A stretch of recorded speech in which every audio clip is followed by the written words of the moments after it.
So today I'm going to go over the ties between Jesus and Moloch or Molech. The tie and also the tie between Jesus and Apollyon. All right. We will first start with Apollyon. In English they call it Apollo, but it's in Hebrew um, it's Abaddon, and in Greek, Apollyon or Apollon. Okay? So, pay very close attention. Apollon, aka Apollo, was the Olympian god of prophecy and oracles, music, song, poetry, archery, healing, plague, and disease, and the protection of the young. He was depicted as a handsome, beardless youth with long hair. Interestingly enough, okay, it must be over here. Interestingly enough, early depictions of this Jesus, as they say, the oldest known portrait of Jesus found in Syria and dated to about 235 shows him as a beardless young man of authoritative and dignified bearing. Now notice this carefully. He is depicted with close-cropped hair and wearing a tunic, a pallium, a Roman cloak. Well, Yehoshua, the real Mashiach of Israel, of the Jews, never wore Roman clothing. The common male dress for much of the Greco-Roman society is similar to that found in the figure art of the Dura Europos synagogue. Okay. The appearance of this Jesus, some had theological implications. While some Christians thought Jesus should have the beautiful appearance of a young classical hero, and the Gnostics tended to think he could change his appearance at will, for which they cited the meeting at Emmaus as evidence. Others, including the church fathers Justin and Tertullian, believed, following Isaiah 53:2, that his appearance was unremarkable. Now, the appearance of the Mashiach, not Jesus Christ, but the Mashiach, was indeed unremarkable. Okay, because it says so in the book of Isaiah. Now, so you see here that Apollyon or Apollyon had long hair and was beardless. And even though they were not supposed to depict anyone to bow down and worship or whatever in picture or engraven images, the pre-Constantine Christians were already doing that. As I proved to you, as soon as Paul died, they were already going back to paganism. Now,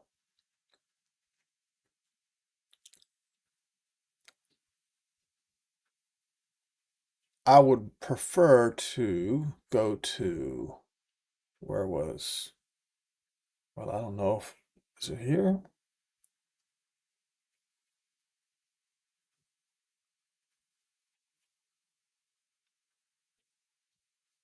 All right. So, before his famous adoption of Christianity, Emperor Constantine aligned himself heavily with the pagan god, sun god, Apollo, or, as we know now, Apollon, or Apollyon. In 310, he claimed a vision of Apollo and victory granted him a laurel wreath promising 30 years of rule. He subsequently minted coins depicting himself alongside the sun god and erected a statue of himself as Apollo in his new capital, Constantinople. The relationship between Constantine and Apollo represents a pivotal era of imperial branding and religious transition in the Roman Empire. The 310 CE vision, while marching his army through Gaul, modern-day France, Constantine stopped at a temple to Apollo, or Apollyon. Likely Apollogranus, an anonymous orator, recorded that the god appeared alongside Victory to present Constantine with 3 laurel wreaths, each representing a decade of future rule. The Sol Invictus connection in Roman thought Apollo was deeply tied to the sun god Sol Invictus, the unconquered sun. Constantine's coinage rapidly shifted to feature Sol Invictus, often bearing an inscription Soli Invicto Committee, to the unconquered sun, my companion. Okay. All right, so the Constantine statue.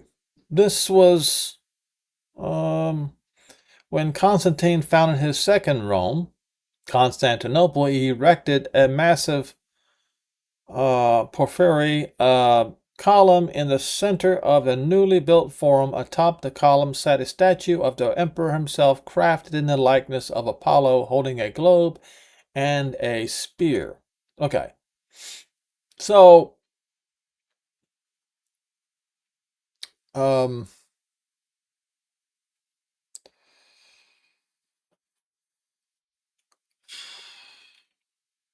see here. Plus,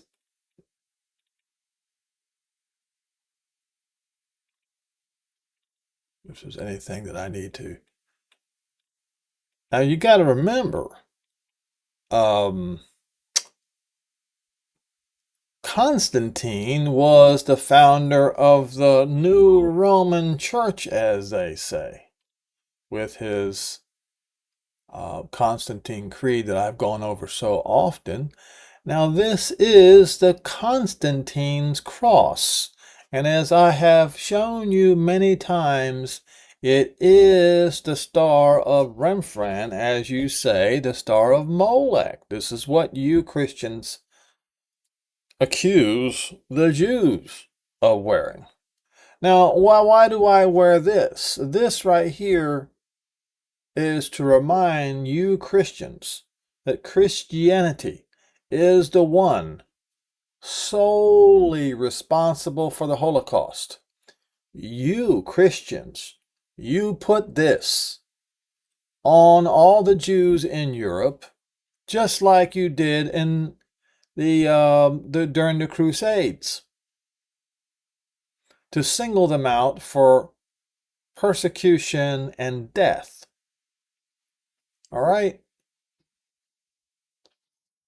Now, here are depictions of your Christian Constantine as Apollyon, right here, with his beams of light pointing out. But I want to warn you that this is also somebody else.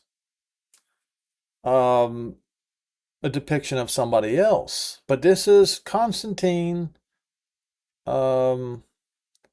reconstruction of the imperial statue of Constantine. Okay, there's another one. The column of Constantine.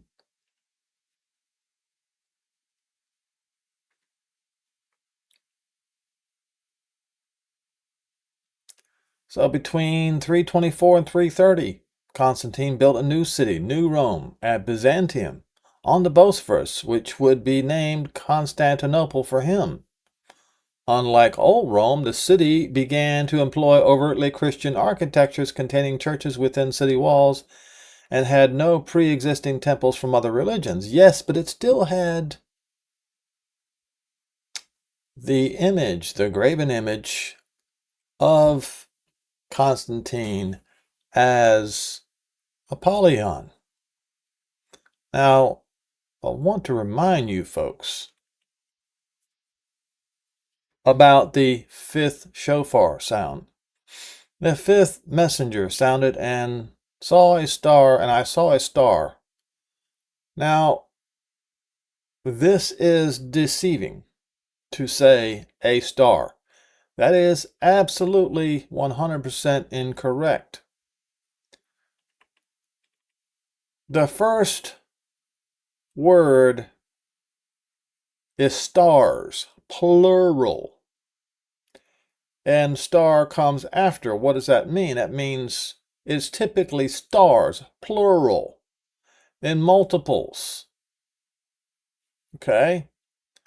So if you go and read Yoel 3 and you read Revelation 11? Yes, in the sixth seal, it says stars falling upon the earth like figs falling off a fig tree, blowing in the wind. So this should read, I saw stars fall from the sky into the earth, and to it was given the key to the Abyssos. The Abyssos is the Mediterranean Sea, and he opened the Abyssos, and he opened up the Abyssos water, and there arose smoke out of the well, the water, as smoke of a great furnace.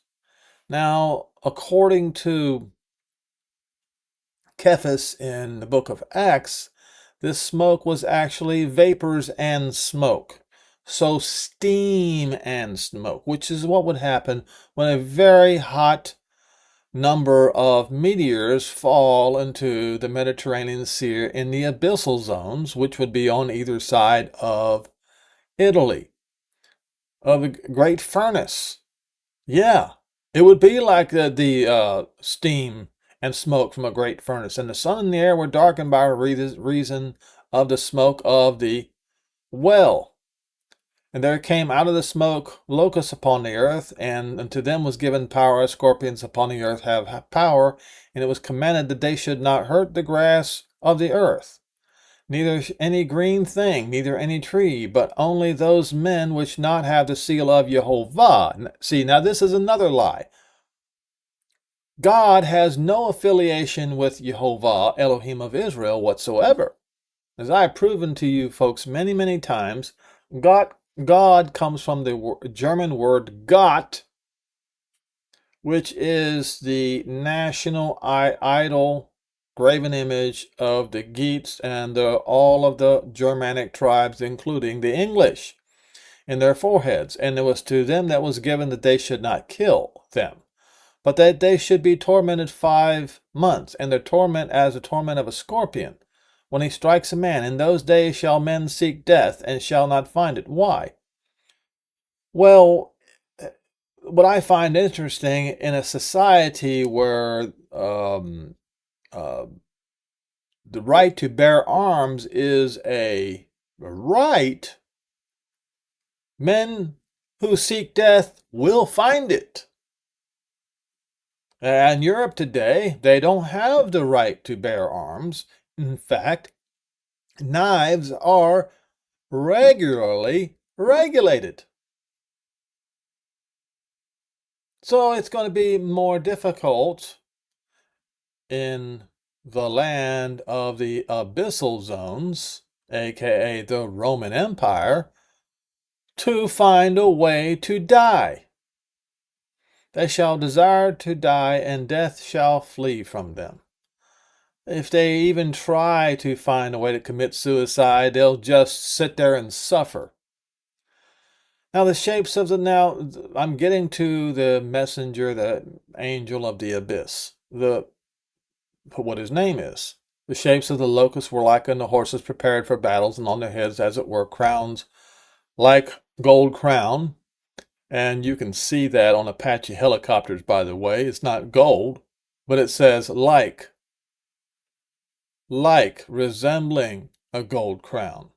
So resembling in shape, not necessarily, or maybe, but not necessarily gold, but like gold crown, similar. And their faces were as the faces of men. And they had hair as the hair of women, and their teeth were as the teeth of lions. That goes back to, the flying tigers, but they still have those. They still sometimes put those on their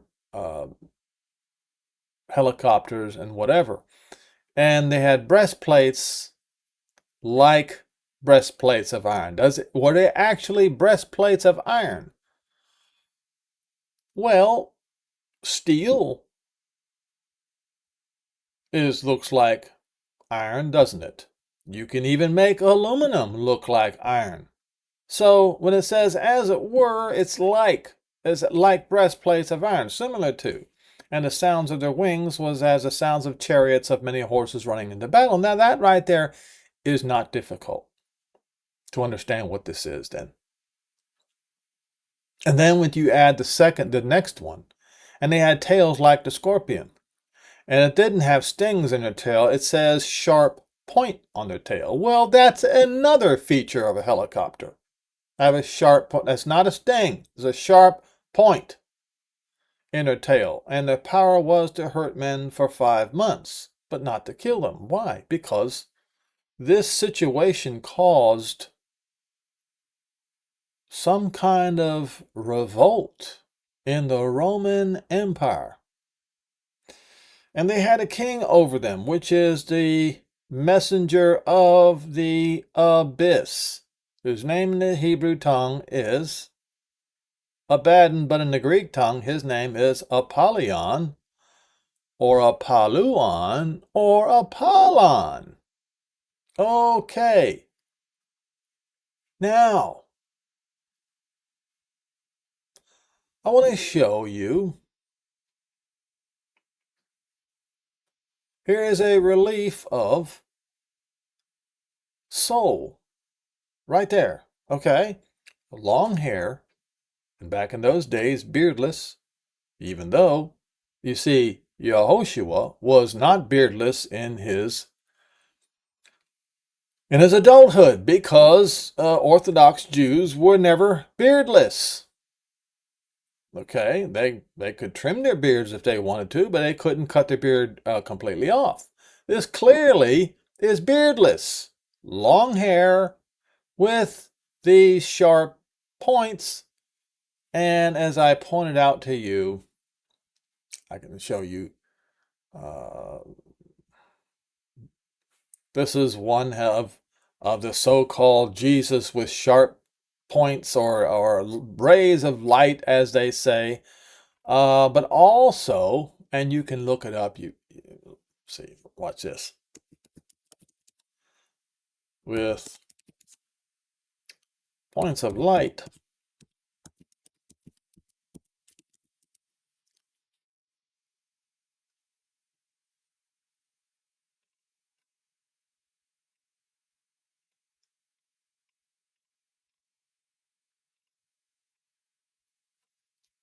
Bars of light.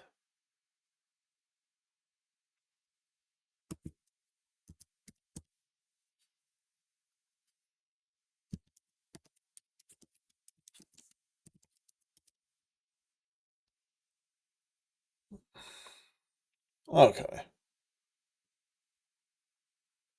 So you see that right there. It's there. It's even here with the silly cross. Okay. So where was I? Here. All right. Now, Sol Invictus. This is Sol Invictus, or Unconquered Sun, was the official sun god of the late Roman Empire, a later aspect of a replacement or for the old Latin god Sol. Okay? Um,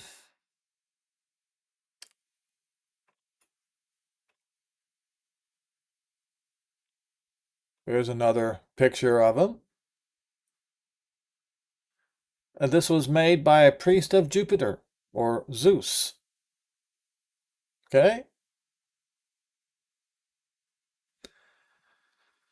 Long hair, bars of light. I've shown you this picture before. So, Vanderbilt University Divinity Library, Christ as Sol Invictus. This is at the Vatican. The mosaic of Sol in Mausoleum M, which is interpreted as Christ Sol, Christ as the Son. Mosaic at the Vatican grottos under St. Peter's Basilica on the ceiling of the tomb of the Julie. Representation of Christ as the sun god Helios, and Helios is Apollyon, by the way, or Sol Invictus riding in his chariot. Early Christian and pagan beliefs are combined in this 3rd century mosaic of Christ as a sun god. This is clearly in the Christian era of Rome. The triumphant Christ God with rays shooting from his head is pulled aloft by 2 rearing horses from his chariot. The Dionysian vines in the background become the vines of Christ. So they morphed. They brought together Apollyon and Jesus to make him one and the same. So then that means this Apollyon is the morphing of, or the blending of, Jesus and Apollyon. Now,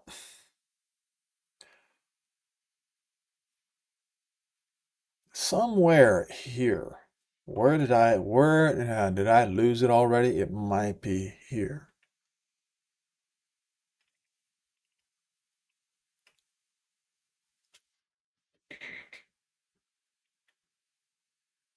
It is. Okay, when you scroll down here, it talks more and more and more, and then you have another picture of Sol Invictus.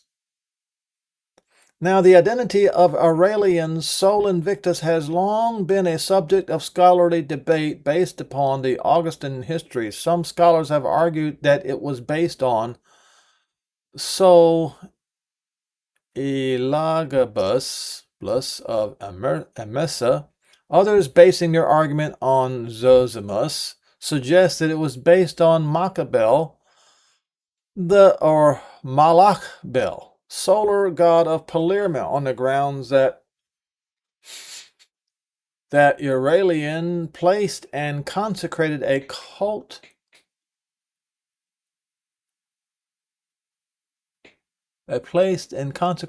statue of the sun god looted from Palyrma in the temple of Sol Invictus. Okay, so Sol Invictus came, they took it from Syria. But what in the world is this? Malakbel. Do you know what Malakbel means?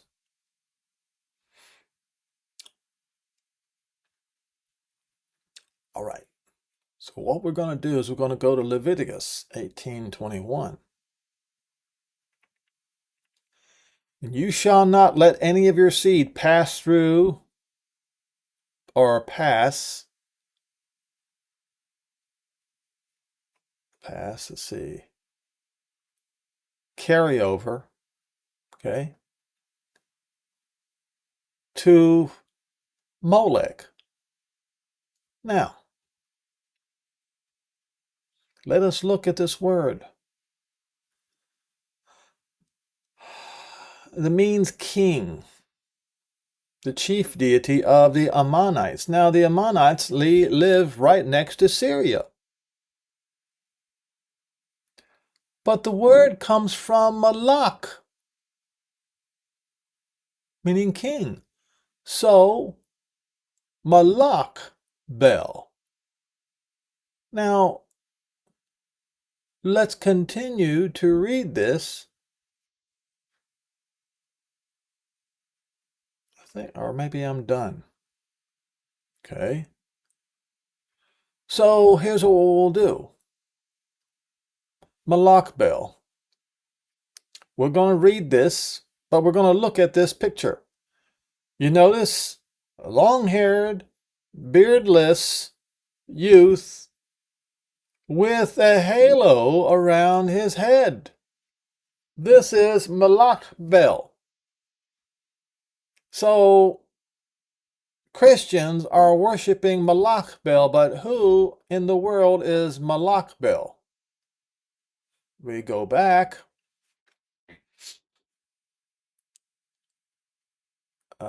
Palyrma, Aramaic, was a sun god worshipped in the Syrian city of Palyrma, frequently associated and worshipped with the moon god Aglebo as a part of a trinity involving the sky god Baal Shaman. So this Malakbel was associated with Baal Shaman. Okay. Now, what does Malakbel's name mean? It says messenger of Baal.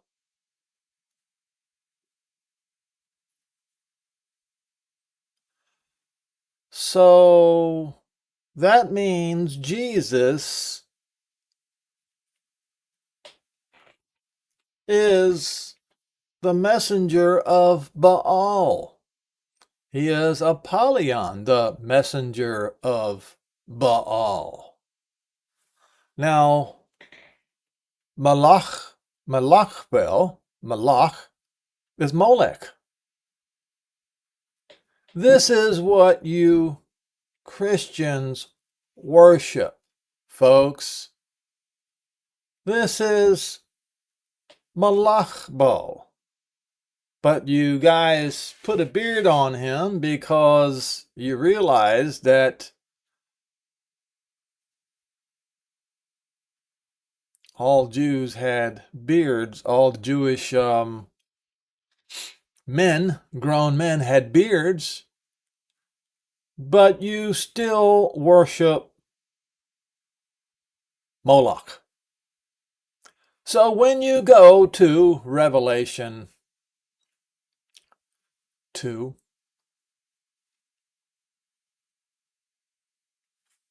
or is it 3?